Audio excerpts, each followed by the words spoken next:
Hello friends, नमस्कार। एक बार पुनः स्वागत है आप सभी का अपने YouTube channel dreamer of UPSC में।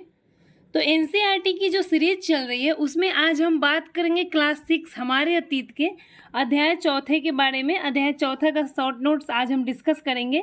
इसके पहले हमने चैनल पे 3 अध्याय का शॉर्ट नोट्स को डिस्कस कर दिया है। आप चैनल के प्लेलिस्ट में जाकर उसे देख सकते हैं, बहुत अच्छे तरीके से समझाया गया है। तो आज हम बात करेंगे अध्याय 4, जिसका नाम है कि क्या बताती हैं हमें किताबें और कपड़े। इसके शॉर्ट नोट्स के बारे में हम डिस्कस करेंगे और इसके मतलब प्रीलिम्स एग्जाम के लिए जो ऑब्जेक्टिव क्वेश्चंस होते हैं उसकी भी वीडियो अपलोड हो चुकी है, उसका भी प्रैक्टिस सेट आप जाके देख सकते हैं चैनल के प्लेलिस्ट में। ठीक है, तो चलिए शुरू करते हैं।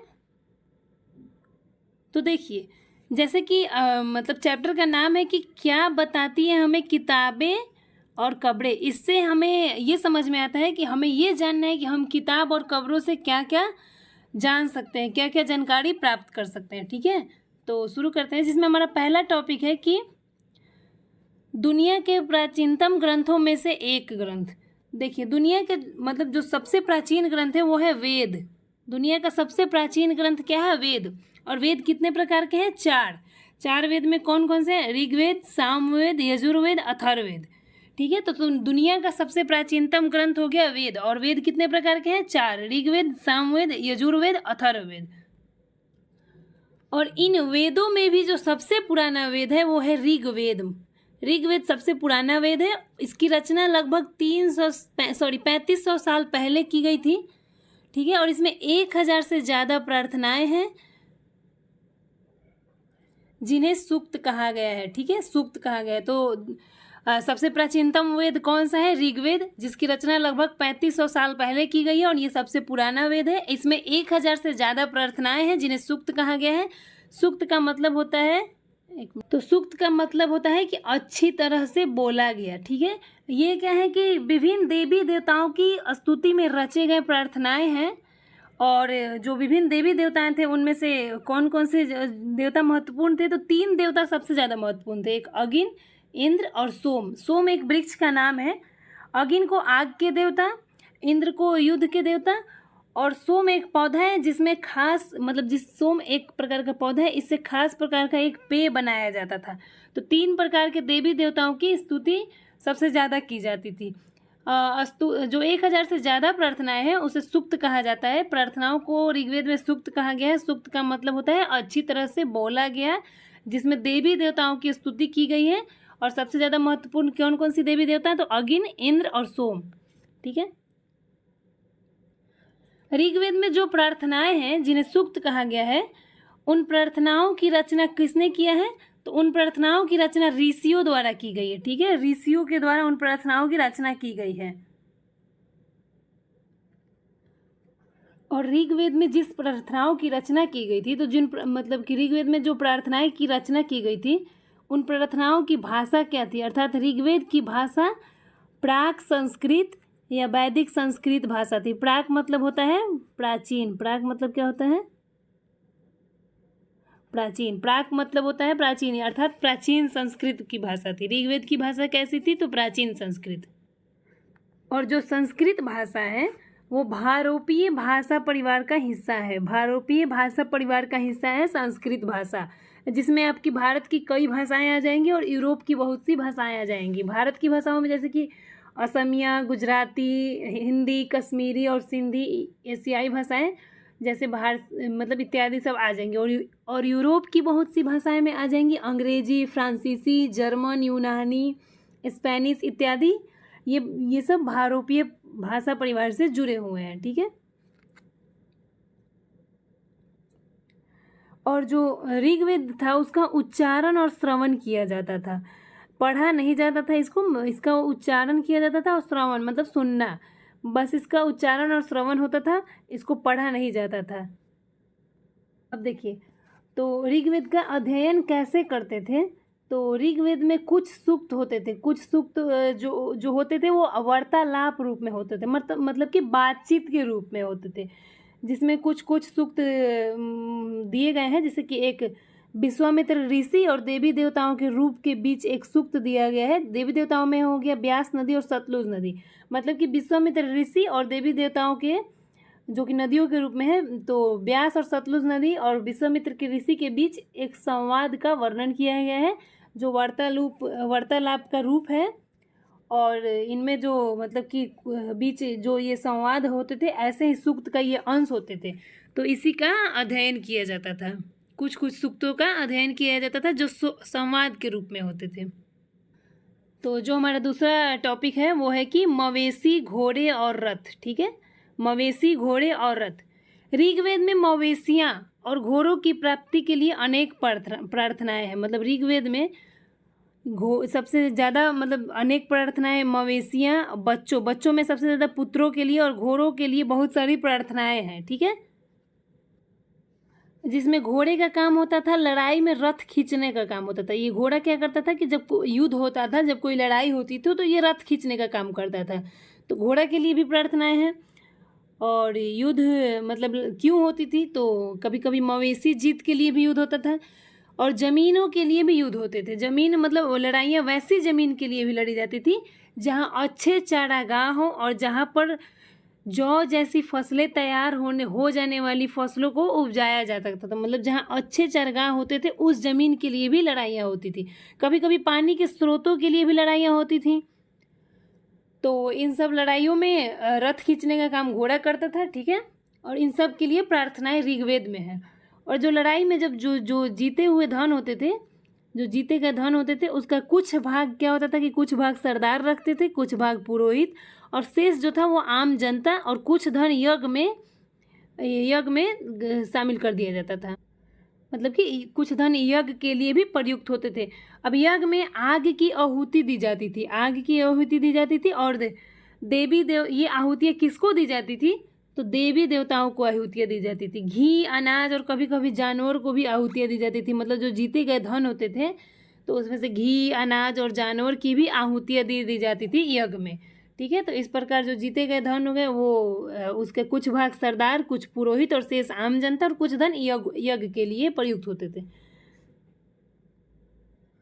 जो हमारा नेक्स्ट टॉपिक है वो ये है कि लोगों की विशेषता बताने वाले शब्द। ठीक है, तो देखिए उस टाइम लोगों का वर्गीकरण काम, भाषा, परिवार, समुदाय या निवास स्थान अर्थात संस्कृति की परंपरा के आधार पर किया जाता था। ऋग्वेद में लोगों की विशेषता बताने वाली कुछ शब्द यही हैं जिनके आधार पर लोगों का वर्गीकरण किया जाता था: काम, भाषा, परिवार, समुदाय इत्यादि। ठीक है, तो देखिए जो दो समूहों का वर्गीकरण ऋग्वेद में किया गया है वो मतलब काम के आधार पर जिन समूहों का वर्णन किया गया है, तो एक हो गए पुरोहित और एक राजा। पुरोहित वे हैं जो तरह तरह के यज्ञ या अनुष्ठान कराते थे। ठीक है, काम के आधार पे दो वर्ग, मतलब काम के आधार पे दो समूहों का वर्गीकरण किया गया, एक पुरोहित और एक राजा। पुरोहित का काम था कि तरह तरह के यज्ञ और अनुष्ठान कराना, और राजा तो राजा होते ही थे। देखिए जो राजा थे ना, उनकी कोई राजधानी या महलों में नहीं रहते थे, उनकी कोई सेना भी नहीं थी, वो कर वसूल भी नहीं करते थे, और ऐसा भी नहीं था कि उनका बेटा अपने आप ही शासक बन जाए। देखिए राजा का जो काम था वो ये काम था कि युद्ध एवं शांति के विषय में सलाह मशवरे किया करते थे। ठीक है, तो ऐसे ही लोग उनको मतलब सरदार चुनते थे। वहाँ के जो आम जनता थी वो ऐसे लोगों को राजा बनाती थी जो बहादुर और कुशल योद्धा हो। तो राजा का ये काम हो गया था। ठीक है, नेक्स्ट बढ़ते हैं। देखिए जनता या पूरे समुदाय के लिए दो शब्द का प्रयोग किया गया है, जिसमें एक है जन और एक दूसरा है विश्व। इन शब्द का प्रयोग किया गया है और इन लोग का, और ये नाम ऋग्वेद में मिलते हैं। ठीक है, मतलब एक था जन, जन का प्रयोग हिंदी और अन्य भाषाओं में आज भी होता है। दूसरा था विश्व, जिससे वैश्य शब्द निकला है। वैश्य शब्द विश्व से ही निकला है। इसका प्रयोग जनता या पूरे समुदाय के लिए किया जाता था। ऋग्वेद में इनका नाम मिलता है। ठीक है, आगे बढ़ते हैं कि इनकी प्रार्थनाओं की रचना।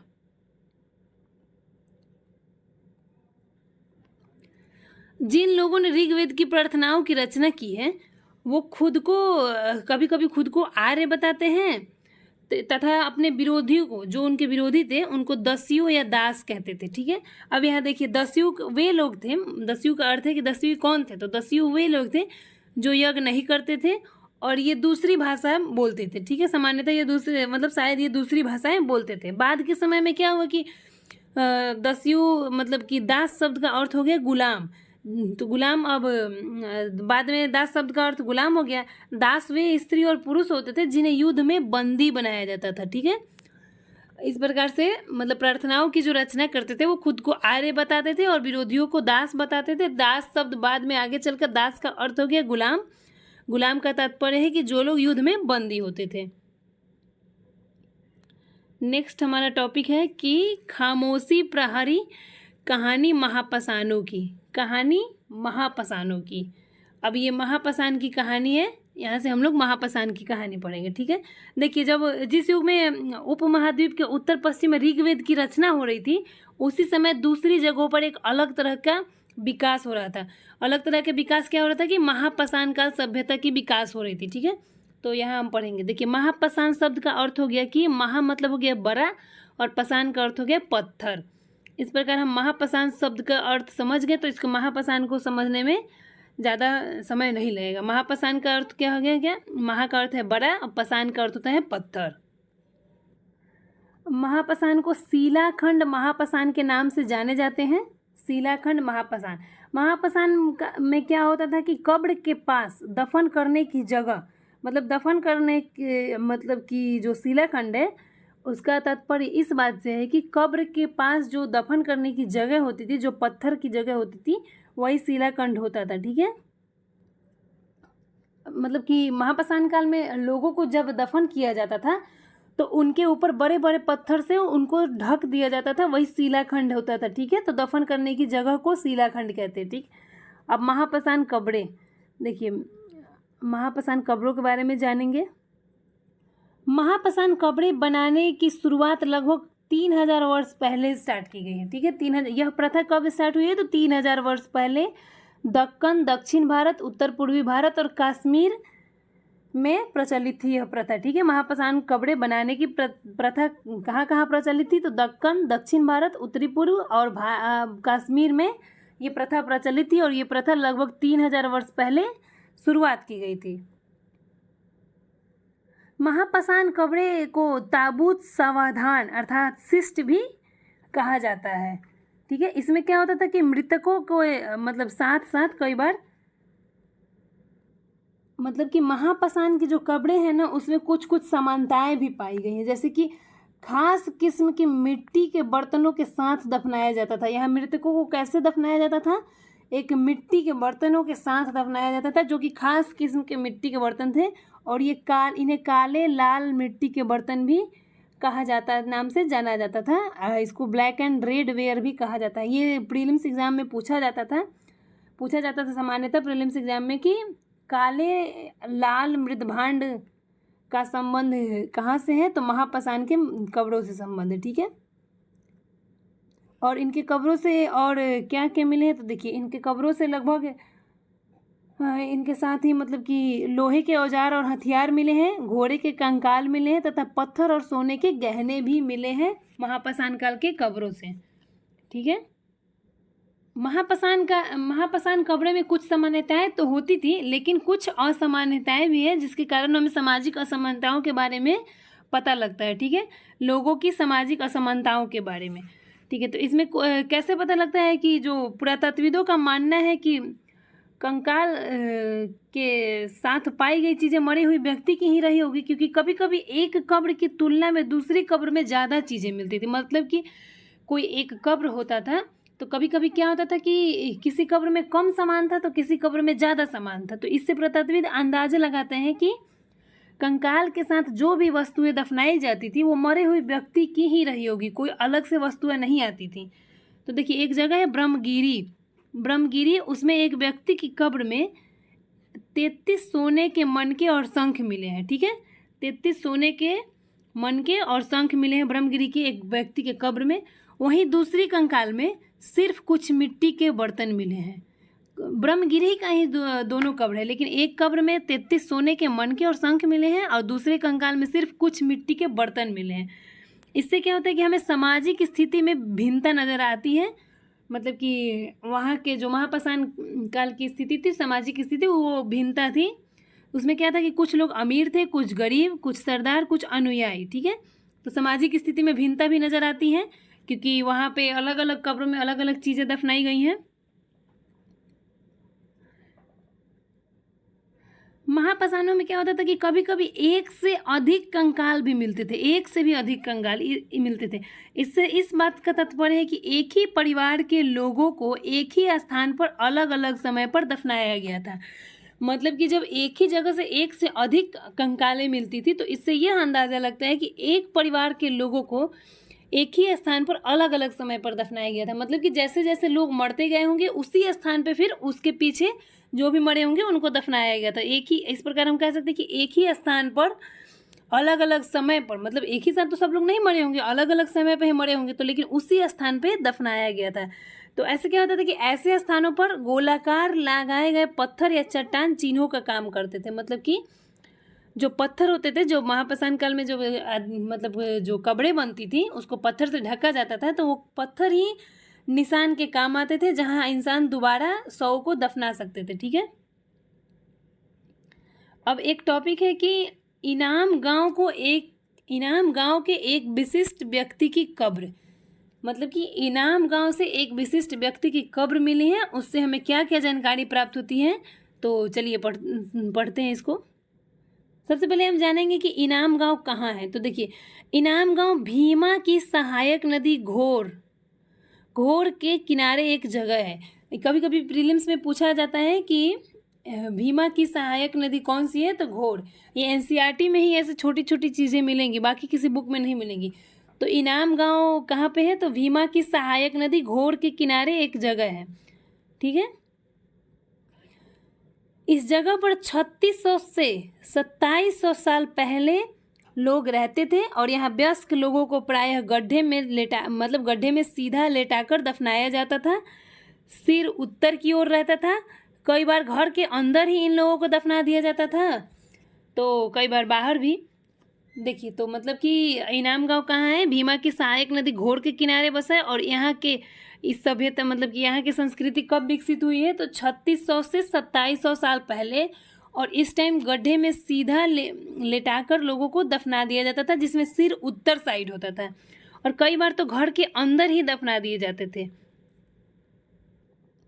तो जो घर के अंदर दफनाए जाते थे उस बात का एक साक्ष्य भी मिला है, जिसको हम पढ़ते हैं कि एक आदमी को 5 कमरों वाले मकान के आंगन में दफनाया गया था। ठीक है, कैसे दफनाया गया था, तो जो 4 पैरों के मिट्टी के संदूक में दफनाया गया था। ठीक है, मिट्टी के संदूक में इस आदमी को दफनाया गया था और घर के आंगन में ही दफनाया गया था।